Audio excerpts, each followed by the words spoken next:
امیہ ابن خلف مکے کے سرداروں میں سے ایک اہم سردار تھا جو کفر اور شرک کا بہت بڑا پیشوا اور اسلام اور مسلمانوں کے حق میں روئے زمین کا ایک بہت بڑا شیطان تھا۔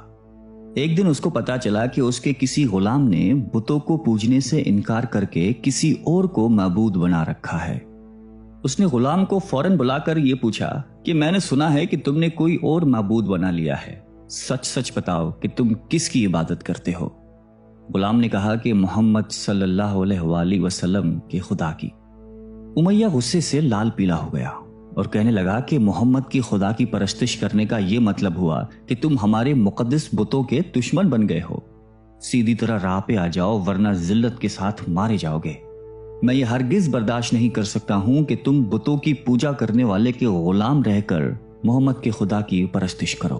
وہ غلام جو توحید کا سچے دل سے شیدائی ہو چکا تھا، اس نے بے دھڑک امیہ کو جواب دیا کہ میرے جسم پر تو تمہارا زور چل سکتا ہے، لیکن میں اپنا دل اور اپنی جان محمد صلی اللہ علیہ وآلہ وسلم اور اس کے خدا کے پاس رکھ چکا ہوں۔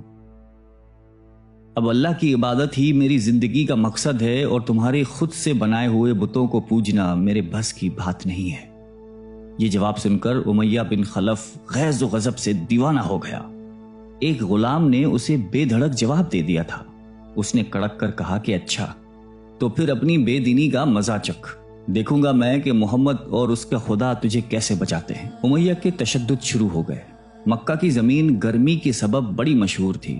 امیہ اپنے غلام کو دوپہر کی تپتی دھوپ میں زمین پر لٹا کر سینے پر بھاری پتھر رکھ دیتا تھا کہ وہ کروٹ نہ لے سکے، پھر کہتا تھا کہ محمد کے دین سے باز آ جاؤ، لیکن اس ظلم کے باوجود بھی اس غلام کے منہ سے سوائے احد کے کچھ نہیں نکلتا تھا۔ امیہ مزید غضبناک ہو کر اذیتیں مزید بڑھاتا جاتا۔ ایک مرتبہ تو امیہ نے ظلم کی انتہا کر دی۔ پورا ایک دن اور پوری ایک رات غلام کو بھوکا پیاسا رکھا اور تپتی ہوئی ریت پر لٹا کر اسے تڑپنے کا تماشا دیکھ رہا تھا۔ اس کی یہ کوشش بھی غلام کو حق سے نہ ہٹا سکی۔ آخر تھک ہار کر امیہ نے مکے کے بدماش لڑکوں کو بلایا اور ان سے کہا کہ اس غلام کو اتنی اذیتیں دو کہ یہ محمد اور اس کے خدا کا نام لینا بھول جائے۔ یہ لڑکے امیہ کی خوشی حاصل کرنے کے لیے اس بے بس غلام کو بری طرح مارتے پیٹتے تھے۔ جسم کے کپڑے اتروا کر لوہے کی چادریں پہنا کر تپتی دھوپ میں کھڑا کر دیتے تھے، لیکن غلام کی زبان سے احد کے سوا کچھ نہیں نکلتا تھا۔ اسلام کی راہ میں یہ بے پناہ اذیتیں سہنے والے صحابی کوئی اور نہیں بلکہ حضرت بلال حبشی رضی اللہ تعالیٰ عنہ تھے۔ انہی ظلم و ستم کے دوران ایک دن حضرت ابو بکر صدیق رضی اللہ تعالیٰ عنہ کا ادھر سے گزر ہوا۔ آپ رضی اللہ تعالیٰ عنہ نے امیہ سے فرمایا کہ اے امیہ، اس بےکس اور مظلوم پر اتنے ظلم و ستم نہ کر، اس نے تمہارا کیا بگاڑا ہے؟ وہ خدائے واحد کی عبادت کرتا ہے، اگر تو اس پر احسان کرے تو یہ احسان آخرت میں تیرے کام آئے گا۔ اس پر امیہ نے نہایت حقارت سے کہا کہ میں تمہاری اس خیالی آخرت کے دن کو نہیں مانتا، جو میرے دل میں آئے گا میں تو وہی کروں گا۔ صدیق اکبر اس جواب پر کافی افسردہ ہوئے، لیکن پھر بھی آپ رضی اللہ تعالیٰ عنہ نے اسے سمجھایا کہ اس مظلوم پر ظلم و ستم کے پہاڑ توڑنا تیری شایان شان نہیں ہے۔ جس پر امیہ نے تنگ آ کر کہا کہ اگر تم اس کے اتنے ہمدرد ہو تو اسے خرید کیوں نہیں لیتے؟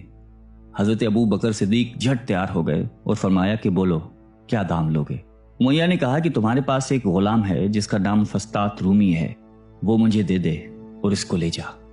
حضرت ابو بکر صدیق رضی اللہ تعالیٰ عنہ فوراً ہی راضی ہو گئے، جبکہ امیہ کا خیال تھا کہ فسطاط ایک نہایتی کارآمد غلام ہے جس کی قیمت زیادہ ہے اور حضرت ابو بکر صدیق رضی اللہ تعالیٰ عنہ اسے دینے سے انکار کر دیں گے، مگر آپ فوراً راضی ہو گئے۔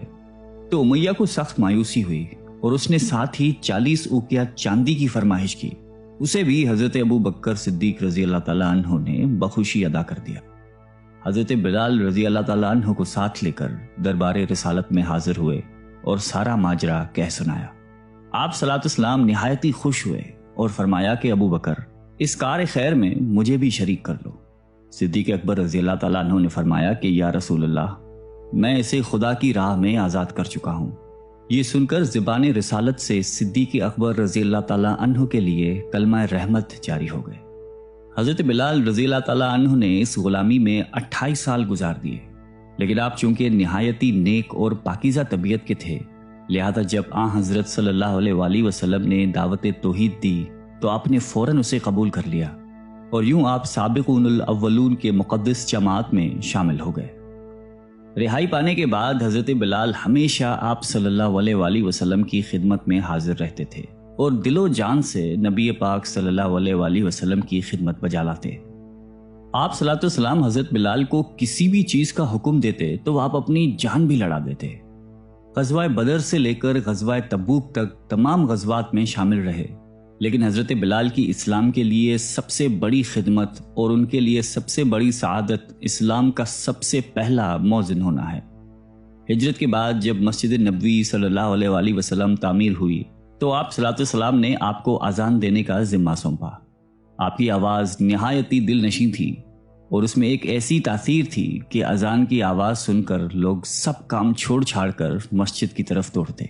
8 ہجری میں جب مکہ فتح ہوا تو کعبے کو بتوں سے پاک کرنے کے بعد آپ صلی اللہ علیہ وسلم نے حضرت بلال سے فرمایا کہ اے بلال، کعبے کی چھت پر کھڑے ہو کر اذان دو، اور یہ مبارک سلسلہ حضور صلی اللہ علیہ وآلہ وسلم کی حیات مبارکہ تک اسی محبت اور عقیدت کے ساتھ جاری رہا۔ لیکن 11 ہجری میں جب آپ صلی اللہ علیہ وسلم نے سفر آخرت اختیار کر لیا تو اس عاشق رسول صلی اللہ علیہ وآلہ وسلم پر غم کا پہاڑ ٹوٹ پڑا، اور مدینے میں رہنا اب آپ کے لیے دشوار ہو گیا۔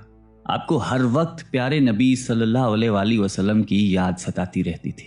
آپ صلی اللہ علیہ وسلم سے آپ نے سنا ہوا تھا کہ مومن کے لیے سب سے افضل عمل جہاد فی سبیل اللہ ہے، لہٰذا آپ رضی اللہ تعالیٰ عنہ خلیفہ اول حضرت ابو بکر صدیق کی خدمت میں حاضر ہوئے اور جہاد پر جانے کی اجازت طلب کی، لیکن حضرت ابو بکر صدیق رضی اللہ تعالیٰ عنہ نے آپ کو خدا کا واسطہ دے کر کہا کہ مجھے اس بڑھاپے میں تنہا چھوڑ کر مت جاؤ۔ تو حضرت بلال نے اس شرط پر ابو بکر صدیق رضی اللہ تعالیٰ عنہ کی بات مان لی کہ اب وہ رسول اللہ کے بعد کسی کے لیے اذان نہیں دیں گے۔ حضرت ابو بکر صدیق رضی اللہ تعالیٰ عنہ نے ان کی یہ بات مان لی، لیکن آپ کے دور خلافت کے بعد خلیفہ دوم حضرت فاروق اعظم رضی اللہ تعالیٰ عنہ کے دور میں بھی جب بیت المقدس کی تسخیر کے لیے شام جانا پڑا تو وہاں عیسائیوں سے صلح نامہ طے پانے کے بعد حضرت عمر فاروق رضی اللہ تعالیٰ عنہ نے ایک خطبہ دیا اور حضرت بلال سے درخواست کی کہ آج جب کہ قبلہ اول پر توحید کا پرچم لہرا دیا ہے تو اس با عظمت موقع پر اگر آپ اذان دیں تو ہم آپ کے مشکور رہیں گے۔ حضرت بلال نے یہی اذان دینی شروع کی تو صحابہ کرام کو عہد نبوی کی مبارک یاد تازہ ہو گئی اور ان پر رخت طاری ہو گئی۔ شام کے معرکے کے بعد حضرت بلال نے شام ہی کے ایک گاؤں میں رہائش اختیار کر لی، کیونکہ مدینے میں ہر وقت آپ کو آپ صلی اللہ علیہ وسلم کی یاد ستاتی رہتی تھی۔ لیکن ایک دن آپ نے خواب میں آپ صلی اللہ علیہ وسلم کی زیارت کی۔ آپ ان سے فرما رہے تھے کہ اے بلال، کیا ابھی وقت نہیں آیا کہ تم ہماری زیارت کے لیے آؤ؟ اس خواب نے آپ کو بہت تڑپا دیا اور آپ بےتاب ہو کر فوراً مدینے روانہ ہوئے۔ مدینے پہنچ کر حضرت بلال نے روزہ اقدس پر حاضری دی اور اس درد سے روئے کہ حاضرین بھی اشکبار ہو گئے۔ وہیں حضرت امام حسن رضی اللہ تعالیٰ عنہ اور حضرت حسین رضی اللہ تعالیٰ عنہ بھی موجود تھے۔ نانا کے پیارے نواسوں کو آپ نے اپنے ساتھ چمٹایا اور بے تحاشا چومنے لگے۔ حضرت حسن رضی اللہ تعالیٰ عنہ اور حسین رضی اللہ تعالیٰ عنہ نے آپ سے اذان فجر کی فرمائش کی، بھلا اس میں رد کرنے کی کہاں گنجائش تھی۔ اگلے دن جب فجر کا وقت ہوا تو آپ نے اذان دینی شروع کی۔ لوگوں کی عہد رسالت کی یاد تازہ ہو گئی اور لوگ اس طرح روتے ہوئے مسجد کی جانب چلنے لگے جیسے کہ نبی پاک صلی اللہ علیہ وآلہ وسلم کا دور واپس آ گیا ہو۔ ایسا دردناک منظر اس کے علاوہ کبھی دیکھنے میں نہیں آیا۔ حضرت بلال حبشی رضی اللہ تعالیٰ عنہ نے 60 سال کی عمر میں وفات پائی۔ آپ کا مزار دمشق میں ہے۔ آپ کو دربار رسالت میں خاص مقام حاصل تھا۔ آئیے ہم سب اللہ تعالیٰ سے دعا کرتے ہیں کہ ہمیں بھی حضرت بلال حبشی رضی اللہ تعالیٰ عنہ کی صفات میں سے کچھ عطا فرما دے۔ آمین۔